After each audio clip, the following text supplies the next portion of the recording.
नमस्कार दोस्तों, स्वागत है आप सभी का प्यारा उत्तराखंड में। आज हम बात करेंगे लोकसभा चुनाव 2024 में नैनीताल और उधम सिंह नगर लोकसभा सीट के बारे में। क्या है इस सीट में खास और इस बार का समीकरण क्या कहता है। अगर पिछले चुनावों के हम रिजल्ट भी देखें तो इस बार क्या उम्मीद है, क्या भारतीय जनता पार्टी नैनीताल से हैट्रिक लगा पाएगी जीत की, या फिर कांग्रेस इस बार नैनीताल से अपनी सीट वापस बचाने में कामयाब रहेगी। सबसे पहले तो आपको बता दें कि उत्तराखंड में जो चुनाव है वो चुनाव की तारीखों का ऐलान हो चुका है 19 अप्रैल। बस अब 16 से 17 दिन ही रह चुके हैं जब उत्तराखंड के वोटर्स अपने वोट डाल पाएंगे। और जो यहाँ के जो उम्मीदवार खड़े हो रखे हैं, टोटल 5 लोकसभा सीट आती है उत्तराखंड में, टिहरी, गढ़वाल, हरिद्वार, अल्मोड़ा और नैनीताल उधम सिंह नगर। इन 5 लोकसभाओं से जो 55 प्रत्याशी उठे हुए हैं उनकी किस्मत का फैसला 4 जून को हो जाएगा। तो सबसे पहले शुरू करेंगे नैनीताल उधम सिंह नगर सीट के बारे में। तो जैसे कि आप सभी को पता है कि उत्तराखंड में जो 5 लोकसभा सीटें हैं, उन 5 लोकसभा सीटों पर 19 अप्रैल को एक साथ ही मतदान हो जाएगा। ये जो भारत का नक्शा आप देख रहे हैं, जो इसमें येलो मार्क हो रखे हैं, ये सब पहले फेज में होने वाले चुनाव हैं, जिसमें उत्तराखंड का नाम भी आता है। नामांकन की प्रक्रिया पूरी हो चुकी है, नाम वापस लेने की जो तारीख है वो भी वापस जा चुकी है। अब जो तारीख आगे आने वाली है वो है 19 अप्रैल 2024। 2024 में जो लोकसभा इलेक्शन होने वाले हैं, प्रधानमंत्री देश में चाहे कोई भी बने, लेकिन 19 अप्रैल 2024 को उत्तराखंड की जनता अपना मत दे देगी और 4 जून को यह पता चल जाएगा कि उत्तराखंड से कौन वो 5 सांसद हैं जो संसद में जाएंगे। तो सबसे पहले बताते हैं आपको, नैनीताल जो लोकसभा सीट है उसके अंदर उत्तराखंड की 14 विधानसभा सीट आती है। नैनीताल जो लोकसभा सीट है वो 2 जिलों को कवर करती है, एक है नैनीताल और दूसरा है उधम सिंह नगर। ये 2 जिले हैं जो उत्तराखंड के जो नैनीताल लोकसभा सीट है उन सीटों को कवर करती है। यहां पर नैनीताल जो जिला है उसमें 5 सीटें आती हैं, लालकुआं, भीमताल, नैनीताल, हल्द्वानी और कालाडूंगी। वहीं बात करें उधम सिंह नगर की, तो उधम सिंह नगर में जसपुर, काशीपुर, बाजपुर, गदरपुर, रुद्रपुर, किच्छा, सितारगंज, नानकमत्ता और खटीमा। आपको जैसे दिख रहा होगा बोर्ड पे कि जो 2022 में चुनाव हुए, विधानसभा के हाल ही में चुनाव हुए उत्तराखंड में, उन चुनावों में भारतीय जनता पार्टी ने उत्तराखंड में अपनी सरकार बनाई। लेकिन नैनीताल एक ऐसी जगह है जहां पर आपको दिख रहा होगा कि जो ये 14 विधानसभा सीटें हैं, इन 14 विधानसभा सीटों में 8 में भारतीय जनता पार्टी ने बाजी मारी और बाकी की जो 6 बची हुई विधानसभा सीटें थी उसमें कांग्रेस ने बाजी मारी। ये वो 6 सीटें हैं। इसमें सबसे महत्वपूर्ण सीट थी खटीमा की, जहां पर मुख्यमंत्री पुष्कर सिंह धामी का मुकाबला सीधे सीधे कांग्रेस के भुवन चंद्र कपारी से था। और यहां पर खटीमा सीट में भुवन चंद्र कपारी यानी कि कांग्रेस ने जो मुख्यमंत्री के दावेदार थे पुष्कर सिंह धामी, उनको इस सीट से हराया था। तो देख सकते हैं आप कि नैनीताल में जो 14 विधानसभा सीटें हैं, इसमें जो 2022 का विधानसभा रिजल्ट आया है तो उसमें मिक्स ये जो कॉन्फ़िगरेशन है, बीजेपी को मिले 8 सीटें और कांग्रेस को मिले 6 सीटें। तो टोटल 14 सीटों में से बीजेपी और कांग्रेस बराबर ही रही है, किसी को हम कम या ज्यादा नहीं कह सकते हैं। तो बात करते हैं अब प्रत्याशियों के बारे में। नैनीताल से टोटल 10 प्रत्याशी इस बार 2024 के जो चुनाव है उसमें अपनी किस्मत आजमाएंगे। तमाम पार्टियां यहाँ उत्तराखंड में नैनीताल डिस्ट्रिक्ट में जो नैनीताल लोकसभा सीट पड़ती है उसमें देख सकते हैं आप कि ये जो मुख्य जो प्रत्याशी हैं उनके नाम बता देते हैं। सबसे पहले अजय भट्ट जी की बात करेंगे। भारतीय जनता पार्टी केंद्रीय मंत्री भी हैं और भारतीय जनता पार्टी ने दूसरी बार इनको इस बार अपना प्रत्याशी बनाया है, अजय भट्ट को। वहीं बात करेंगे अगेंस्ट कांग्रेस ने इस बार राहुल गांधी के खास और युवा नेता प्रकाश जोशी को अपना प्रत्याशी बनाया है। वहीं बात करें बहुजन समाज पार्टी, तो बहुजन समाज पार्टी ने अख्तार अली को इस बार अपना प्रत्याशी बनाया है नैनीताल की सीट से।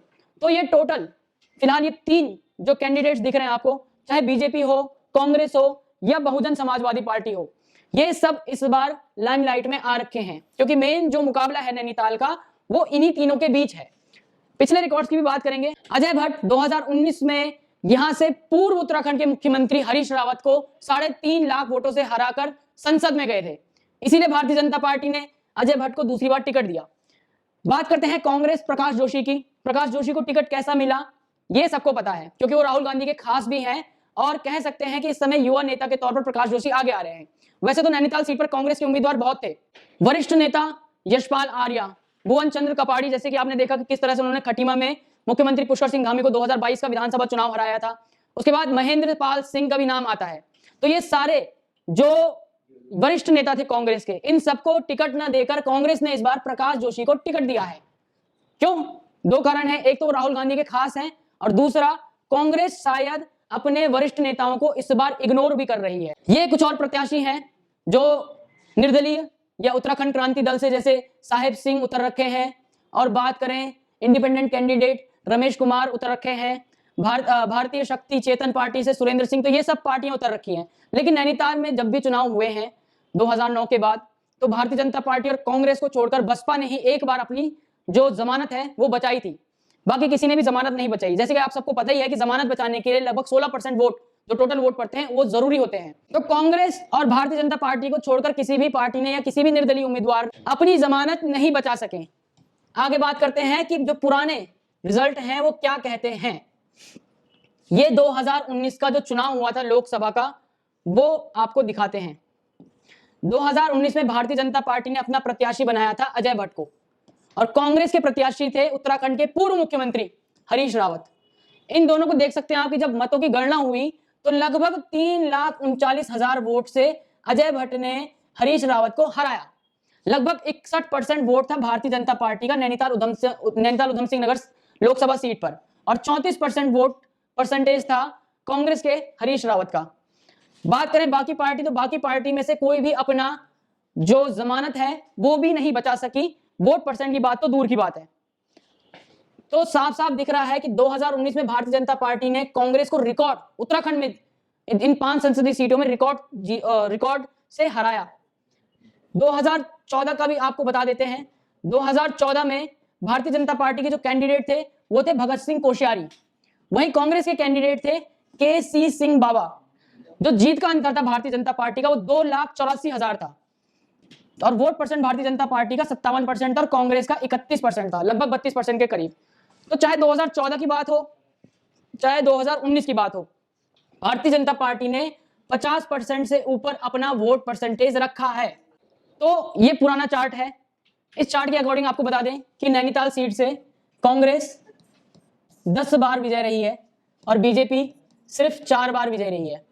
1951 और 1957 में जो चुनाव हुए थे लोकसभा के, तो उसमें गोविंद वल्लभ भाई पंत के दामाद चंद्रादत्त पांडे जीते थे। उसके बाद गोविंद वल्लभ भाई पंत के जो पुत्र हैं कृष्णा चंद्र पंत, उन्होंने 3 बार लगातार जीत की हैट्रिक यहीं से बनाई थी। यहां से नैनीताल की जो सीट है, नैनीताल की जो लोकसभा सीट है, यहां से बड़े बड़े नेता सामने आए हैं। देख सकते हैं आप, नारायण दत्त तिवारी भी 3 बार यहां से जीते हुए हैं। चाहे 1980 की बात करें, चाहे 1996 की बात करें और 1999 की बात करें, जो उत्तराखंड, उत्तर प्रदेश और भारत की राजनीति में सबसे बड़ा नाम है नारायण दत्त तिवारी और कृष्णा चंद्र पंत, वो नैनीताल की ही जो लोकसभा सीट है उसी से जीतकर सांसद आगे बने हैं। बात करें उसके बाद महेंद्र सिंह पाल 2 बार यहां से जीते हुए हैं, 1989 और 2002 के बाई इलेक्शंस में। उसके बाद बात करें तो जो कांग्रेस है 10 बार यहां से विजय होकर बाहर आई है। वहीं भारतीय जनता पार्टी की बात करें तो भारतीय जनता पार्टी सिर्फ 4 बार ही नैनीताल की सीट से जीती है। अजय भट्ट दूसरी बार भारतीय जनता पार्टी ने अपना प्रत्याशी बनाया है। देखना यह होगा कि इस बार भारतीय जनता पार्टी नैनीताल की सीट से, जो कि 2014 में भुवन चंद खंडूरी जी यहां से जीते थे, 2019 में अजय भट्ट यहां से जीते थे, तो अब 2024 में यहां से कौन जीतेगा। अब वोट शेयर्स की बात करते हैं पिछले 6 इलेक्शंस की। तो अब बात करेंगे जो पिछले 6 चुनाव हुए हैं, चाहे लोकसभा के हो या विधानसभा के हो। नैनीताल के अंदर जो 14 विधानसभाएं आती है, ये लोकसभा चुनाव के जब भी परिणाम आए हैं तो उस परिणाम में भारतीय जनता पार्टी और कांग्रेस ने किस तरह का प्रदर्शन किया है।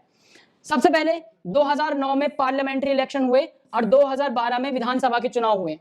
इन दोनों चुनाव में कांग्रेस ने बाजी मारी उत्तराखंड में, लेकिन जो 2012 के असेंबली इलेक्शन हुए उसमें भारतीय जनता पार्टी का वोट परसेंटेज कांग्रेस से ज्यादा था। उसके बाद 2014 में जब मोदी जी की लहर चली, उसमें नैनीताल में 57% वोट बीजेपी ने अपने पाले में किया। 2017 असेंबली की बात करें तो 47% वोट बीजेपी आगे रही। 2019 में बीजेपी ने अपना वोट परसेंटेज बढ़ाया और 61% पे पहुंची, और अभी 2022 के जो इलेक्शन हुए हैं उसमें 46% वोट से भारतीय जनता पार्टी ने नैनीताल में आगे रही। कांग्रेस की बात करें तो कांग्रेस ने नैनीताल में जो 2009 में जो प्रदर्शन था वो काफी अच्छा था, लेकिन उसके बाद जो 4 टर्म थे, चाहे 2012 की बात करें विधानसभा चुनाव में, चाहे 2014 लोकसभा चुनाव की बात करें, चाहे 2017 विधानसभा चुनाव या चाहे 2019 लोकसभा चुनाव की बात करें, तो कांग्रेस का जो वोट परसेंट था वो 30 से 35 के बीच ही रहा है। लेकिन 2022 में जो असेंबली इलेक्शन हुए थे उसमें कांग्रेस ने 40% वोट शेयर अपने हाथ में किए। ये वोट शेयर कहां से आए हैं ये भी आपको बताएंगे। पहले बसपा लगभग 17% मुस्लिम नैनीताल लोकसभा सीट पर रहते हैं, तो पहले बसपा का वहां पर राज चलता था, लेकिन अब बहुजन समाजवादी पार्टी उत्तराखंड से खत्म होने की कगार पे पहुंच चुकी है। वोट शेयर चाहे नैनीताल का हो, टिहरी का हो, हरिद्वार का हो, बहुजन समाज पार्टी, समाजवादी पार्टी या आम आदमी पार्टी, सबका अब यहां से खत्म हो रहा है। जो मेन टक्कर है कांग्रेस और बीजेपी के बीच ही है। इस बार देखना यह होगा कि भारतीय जनता पार्टी अपना वोट परसेंटेज किस तरह से बढ़ाती है।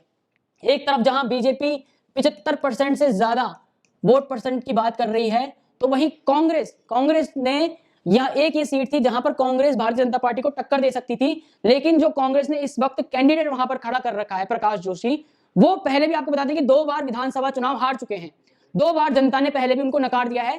तो क्या कांग्रेस यहां से किसी वरिष्ठ नेता, यशपाल आर्या हो, भुवन कपाड़ी हो, या फिर महेंद्र सिंह पाल हो, जो कि 2 बार पहले भी सांसद रह चुके हैं इस सीट से, या यशपाल आर्या हो जो कि एक बार भी विधानसभा चुनाव नहीं हारे हैं जब से उत्तराखंड बना है, 5 के 5 बार विधानसभा चुनाव जीते हैं, क्या इन सीनियर नेताओं को कांग्रेस आगे कर सकती थी?